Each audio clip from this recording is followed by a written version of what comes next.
무려 116년 동안 계속된 전쟁이 있습니다.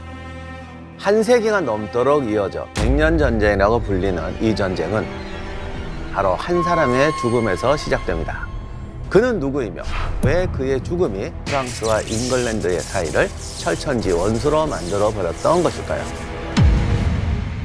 백년 전쟁의 운명은 아주 특별한 사람의 등장으로 마무리됩니다. 한때는 승리의 여신으로 모든 이의 추앙을 받다가 어느 순간 사악한 마녀로 화염 속으로 사라진 그녀, 잔다르크죠. 과연 17살의 소녀 잔다르크는 어떻게 국가의 운명을 좌우하는 위대한 존재가 되었을까요? 그녀의 정체는 신이었을까요? 만이었을까요? 지금부터 백년 전쟁의 모든 것을 읽어드리겠습니다.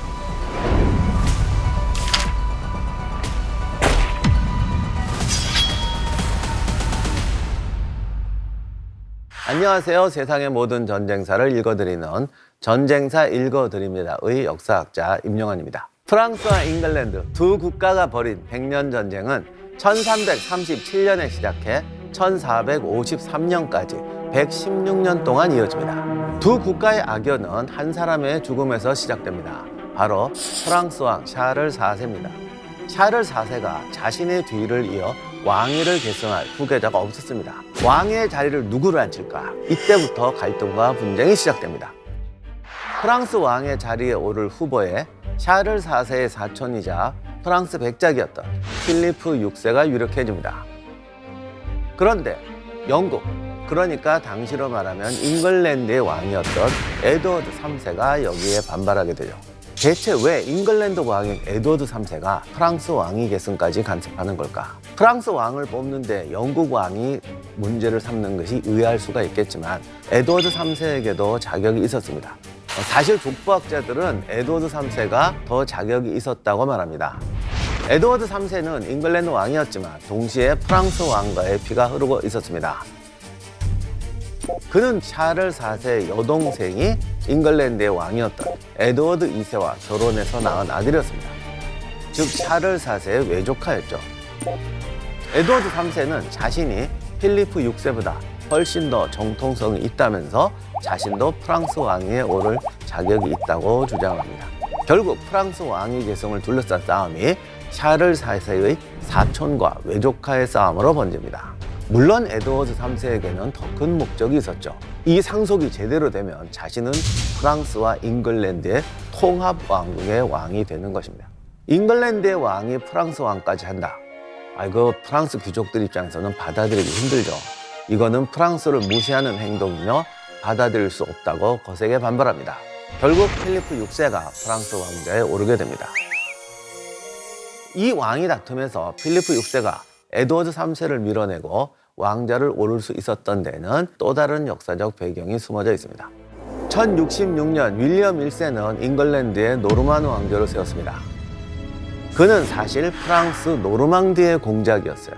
이때부터 잉글랜드 왕은 잉글랜드의 왕인 동시에 프랑스 왕의 신하라는 두 개의 신분을 가지게 됩니다.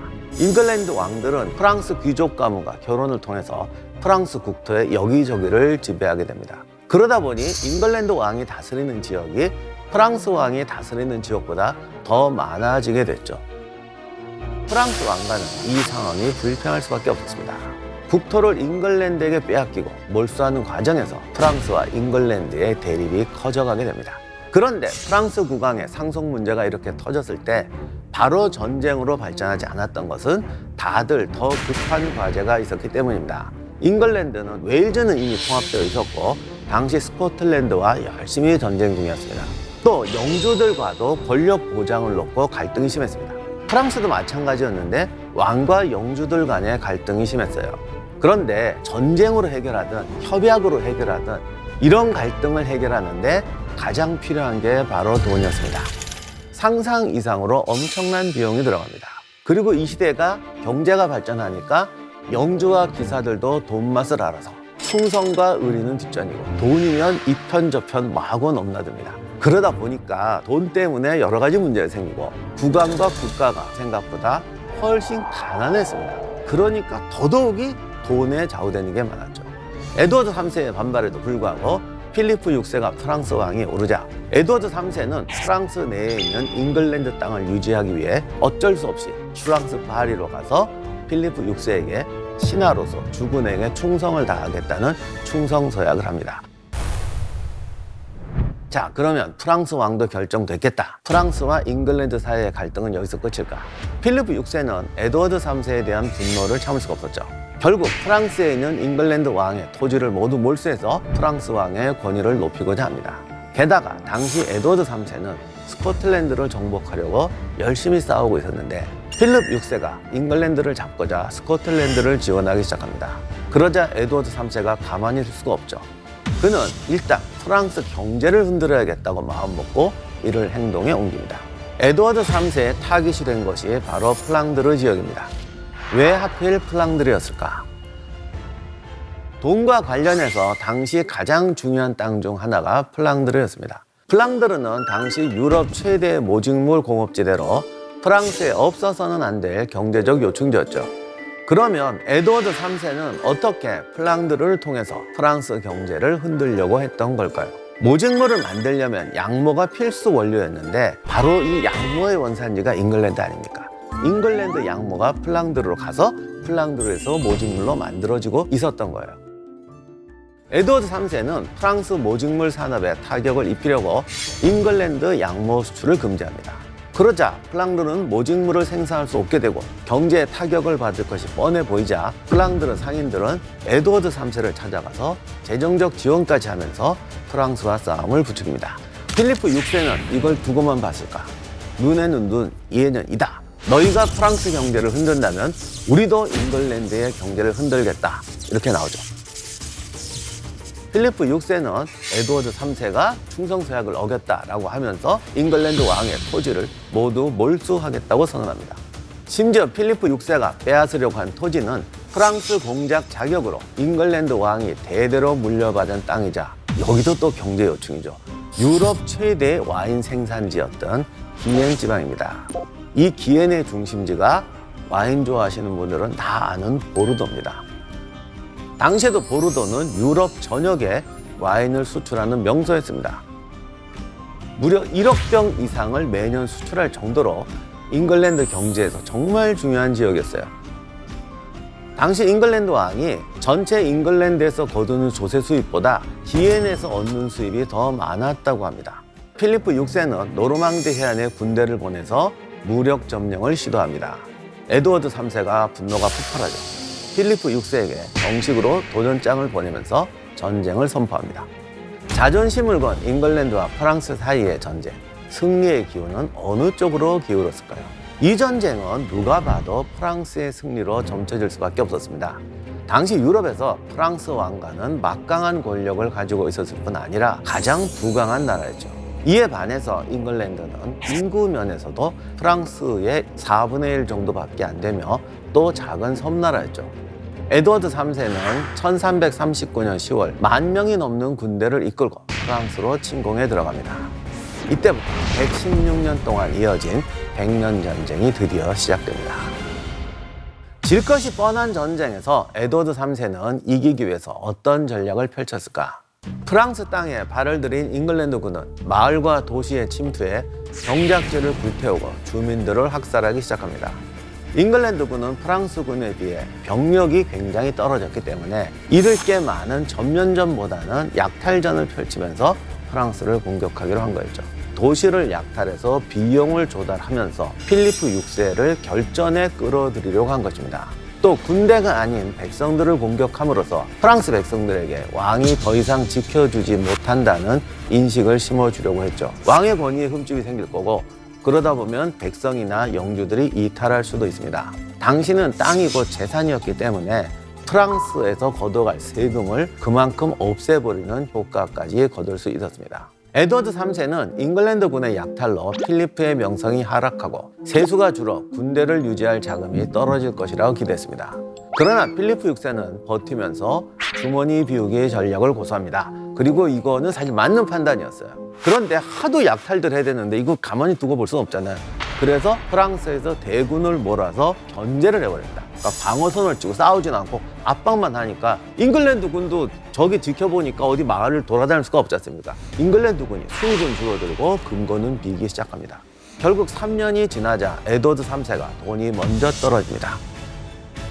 그런데 에드워드 3세 입장에서 사실 프랑스는 좀 벅찬 상대였죠. 그래서 그는 프랑스 왕인 필리프 6세와 사이가 좋지 않은 영주들을 매수하고 막대한 자금을 동원해서 독일의 여러 영주들을 끌어들입니다. 돈이 많이 필요하잖아요. 자금을 얻기 위해 한자 동맹 상인, 은행가, 거상들로부터 닥치는 대로 돈을 빌립니다. 이 과정에서 에드워드 3세는 자기 왕관까지 저당 잡혔다고 합니다. 에드워드 3세에게 투자했던 은행가들이 줄파산을 하고 독일 용병들은 기다렸다는 듯이 귀국을 합니다. 결국 에드워드 3세도 잉글랜드로 돌아가게 되는데 1346년에 아들 흑태자와 함께 15,000명의 병력을 이끌고 노르망디 쉘브르에 상륙하게 됩니다. 이 아들이 흑태자라고 불리는 이유는 여러 가지 설이 있는데 그가 입은 갑옷 색깔이 검은색이어서 그랬다. 흑기사 뭐 이러듯이 전사의 이미지를 강조하려고 그랬다. 아니면 약탈로 또 유명해지니까 악마 같은 그런 이미지로 흑태자라고 그랬다. 아무튼 이렇게 되니까 잉글랜드군은 계속해서 치고 빠지는 약탈전으로 프랑스를 황폐화시킵니다. 당시 노르망디는 굉장히 부유한 지역이 많았는데 그 부유한 지역들과 도시를 잿더미로 만들고 닥치는 대로 죽이고 약탈하기 시작합니다. 이 대행진 동안에 에드워드 3세는 지난번에는 약탈을 하면서 프랑스군과 붙자 자꾸 끌어들이려고 했는데 이번에는 노입니다. 군대는 필요 없다. 오직 우리는 약탈만 하겠다. 이전과 반대로 필리프 6세는 승부를 내려고 합니다. 전 지역에서 대군을 소집해서 에드워드를 찾아서 떠납니다. 마침내 크렛이라는 작은 마을 근처에서 프랑스군이 잉글랜드군을 따라잡습니다.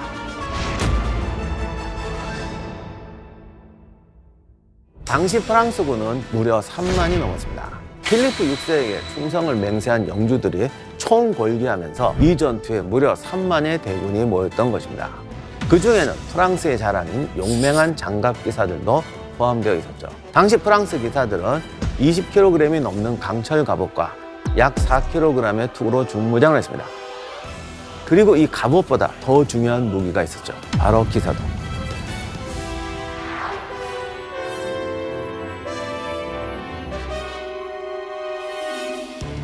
정말 이 시대는 기사들의 꽃이었던 시대였어요. 강철 갑옷과 기사들로 무장한 프랑스 기사들은 이미 수많은 전투에서 승리를 경험했었고 이번 전투에서도 손쉽게 잉글랜드군을 무찌를 것이라고 예상했습니다. 왜냐하면 당시 잉글랜드군은 병력이 10,000명이 간 넘는 수준이었습니다. 누가 봐도 프랑스가 절대적으로 유리한 상황이었습니다. 그런데 이 전투에서 잉글랜드군이 프랑스군을 이겨버립니다. 과연 어떻게 된 일일까요? 프랑스군이 절대 유리해 보이는 상황에서도 잉글랜드군에게 지게 된 데는 3가지 이유가 있었습니다. 첫 번째, 병력이 너무 많았습니다. 병력이 많은 게 왜 패한 이유가 되느냐? 당시 프랑스 기사단은 빠르게 잉글랜드군을 추격했고 이동 경로까지 파악을 해서 잉글랜드군의 동선을 막았습니다. 너희들은 완전히 도관에 든지다 이렇게 된 거죠. 그런데 당시 잉글랜드군은 군기는 형편없지만 그래도 전투 경험은 절대 형편없지 않았습니다. 웨일즈와 스코틀랜드에서 싸우면서 실전 기술을 익힌 군대였죠. 에드워드 3세도 뛰어난 군인이었어요. 그는 침착하게 지형을 분석하고 크래시에서 지대가 높은 언덕 경사의 방어진을 편성합니다. 뒤에는 예비대를 두고 기사는 말에서 내려서 보병 틈에 섞이게 합니다. 기사를 왜 말에서 내리게 했을까? 이게 말을 타고 돌격하면 공격할 때는 멋있어 보이지만 말이 팀워크 있을 수가 없잖아요. 그러니까 뿔뿔이 흩어지게 되고 구멍이 많이 생깁니다. 그래서 기사가 내려서 평민 보병들하고 섞여 싸우는 거지 요즘식으로 말하면 중대장, 소대장이 갇혀 섞여 싸우는 그런 효과까지 더하기 때문에 전투력을 높이는 데 대단히 중요하다는 사실을 깨달았던 것입니다. 당시에 프랑스군 정찰대장은 필리프 6세에게 오늘은 쉬고 전투는 내일 벌이자고 건의를 합니다. 필립 6세는 이 말을 듣고 그 정찰대장의 말대로 하려고 해요. 그런데 프랑스군 기사들이 그냥 멋대로 전진해 버리는 겁니다. 필리프 6세는 당황했지만 이미 전황이 자신의 손을 떠났다는 것을 깨닫고 공격 명령을 내리게 됩니다. 대체 왜 왕의 명령을 듣지 않고 계속 진군한 걸까요? 당시는 명령 전달 체계가 입에서 입으로 전달하는 방식뿐이어서 왕의 명령이 3만 명이나 되는 병력 전체에 전달되지 않았던 것입니다. 앞에 있는 군대는 뒤에서 떠밀려서 영국군 진지를 향해서 전진하게 됩니다. 또 다른 이유는 당시 프랑스가 오랜 기근 때문에 불황을 겪으면서 기사들도 수입이 줄자 잉글랜드군을 포로로 잡아서 몸값을 보려고 했다는 설도 있습니다. 잉글랜드군을 맞닥뜨리자 이게 뭔가 좀 잘못됐다는 걸 알았지만 기사도 정신으로 무장한 프랑스 기사단은 적에게 등을 보일 수도 없고 공격을 망설이는 모습을 보일 수도 없죠. 그래서 앞으로 밀어붙이게 됩니다. 지금도 그렇지만 최초의 공격은 사격으로 적진을 허무는 것으로 시작합니다. 프랑스는 제일 먼저 유럽에서 최강이란 명성을 듣고 있던 제노바 석궁부대를 앞세웁니다. 여기서 두 번째 페인이 나오는데요. 잉글랜드 군에게는 제노바 석궁부대를 이겨낼 특별한 신무기가 있었습니다. 바로 큰 활 장공이었습니다. 장공은 그냥 보면 평범한 활처럼 보입니다. 그 바람에 프랑스군이 더 무시했다고 그래요. 나우막대 같은 거 하나 들고 있으니까. 장공은 사람의 키만큼 길고 발사 속도는 1분에 10발 이상이 가능했습니다. 또한 사거리가 길어서 멀리 있는 적도 맞출 수 있는 신무기였죠. 석궁은 활에 비해서 조작하는 방법이 복잡하지만 강철 갑옷을 뚫을 정도로 강력한 것이었죠. 필리프 6세는 제노바 용병들 3,000여 명을 데려와 선두에 세웁니다. 그는 석궁과 장공 부대의 싸움에서 석궁이 당연히 이길 거라고 생각했습니다. 석궁은 일단 비싸고 좀 있어 보이잖아요. 이게 뭐 기계로 싸우는데. 그런데 잉글랜드 군의 궁수는 무려 7,000여 명이었습니다. 게다가 발사 속도는 5배 이상 빠릅니다. 상대가 안 되죠. 거기다가 언덕 위에서 쐈어요. 보내는 화살보다 10배가 많은 화살이 돌아오니까 언덕 아래에 있는 제노바 용병들이 당해낼 수 없는 상황이 됩니다. 이러다 보니 석궁과 장궁의 대결에서 석궁이 완패할 수밖에 없었습니다. 세 번째 요인은 바로 전투 전에 내린 비입니다. 전투 직전에 내린 비 때문에 제노바 용병대의 석궁이 습기로 인해서 제대로 작동하지 않았다고 합니다. 결국 그들은 전장을 버리고 도망쳐버리게 됩니다.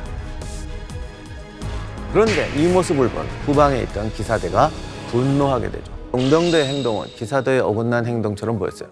뒤에 있던 프랑스군 지휘관이 노발대말하면서 제노바 용병대가 빠져나오기도 전에 돌격 앞으로를 외치면서 제노바 용병대를 잔인하게 말로 밟고 죽이면서 진격하게 됩니다. 이 잔인한 사건이 설상가상의 문제를 일으킵니다. 뒤에 있던 프랑스 기사단들이 용병들이 죽어가면서 지른 비명을 듣고 프랑스군이 공격받고 있다고 오해를 하게 됩니다. 결국 뒤에 있던 프랑스군이 더 빠르게 앞으로 밀어붙였고 순식간에 잉글랜드 군이 있는 언덕 바로 아래까지 프랑스군이 빽빽하게 밀려들게 됩니다. 이렇게 되자 영국군에게는 더욱 손쉬운 표적이 됐죠. 프랑스군이 살 수 있는 방법은 좀 더 산계 대형으로 빠르게 전진하는 건데 비로 인해서 언덕 아래가 진창이 되어서 발이 푹푹 빠지게 되니까 빠르게 대처하지 못하고 좌우에서 화살이 날라오는데 당시 이 투구들이 시야가 좋지 않아서 정면에서 오는 건 어떻게 봐도 좌우에서 오는 화살은 도저히 볼 수가 없었습니다. 결국 잉글랜드군이 쏜 화살에 무방비 상태로 쓰러지게 됩니다. 그럼에도 불구하고 이 전투에서 보여준 프랑스군의 기사 정신은 존경할 만합니다. 그들은 앞선 부대가 전멸하고 날이 완전히 저물어 깜깜해진 상황에서도 자기 차례가 오면 망설이지 않고 돌격했다고 합니다. 이날 자정까지 무려 15번의 돌격을 감행합니다.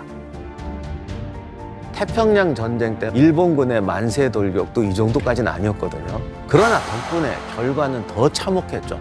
똑같은 루트로 똑같은 돌격을 반복하는 행위는 더 참담한 결과를 초래할 뿐이었습니다.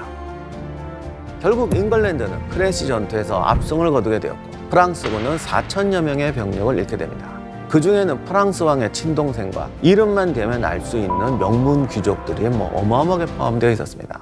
잉글랜드군은 승리의 기쁨을 만끽하면서 곧바로 항구 도시 칼레로 진격합니다. 칼레는 잉글랜드와 프랑스를 잇는 최단거리 항구였습니다. 이곳을 차지하면 앞으로 손쉽게 프랑스를 침공할 수 있었죠. 갈레 시민들은 완강하게 저항합니다. 잉글랜드군은 1347년에야 갈레를 점령했고 에드워드 3세는 수많은 전리품과 함께 잉글랜드로 귀환하게 됩니다. 크레시 전투에서 양자의 결정적인 차이는 사실은 내실입니다. 잉글랜드군은 지휘부 구성, 병사들의 실전 경험, 전투법 등이 실전으로 다져져 있었고 프랑스군은 그렇지 못했어요. 제가 이걸 단순하게 설명하면 실전으로 체득한 군대와 마상 창시합과 환상으로 전쟁을 알고 있는 군대가 싸워서 실전으로 다져진 군대가 이긴 전투였습니다. 자, 이렇게 돼서 영국군은 크레시 전투에 승리했고 프랑스로 상륙할 수 있는 대단한 교두보까지 확보하게 됩니다. 이제 갈레를 기반으로 프랑스로 치고 나가면 되는데 갑자기 전쟁이 멈춥니다. 두 나라는 이때부터 약 7년간 전쟁을 멈추게 됩니다. 그러면 이때 쉰 이유는 무엇이었을까? 여기에는 전쟁보다 더 잔혹하고 사람들을 두려움에 떨게 한 이유가 숨어져 있었습니다.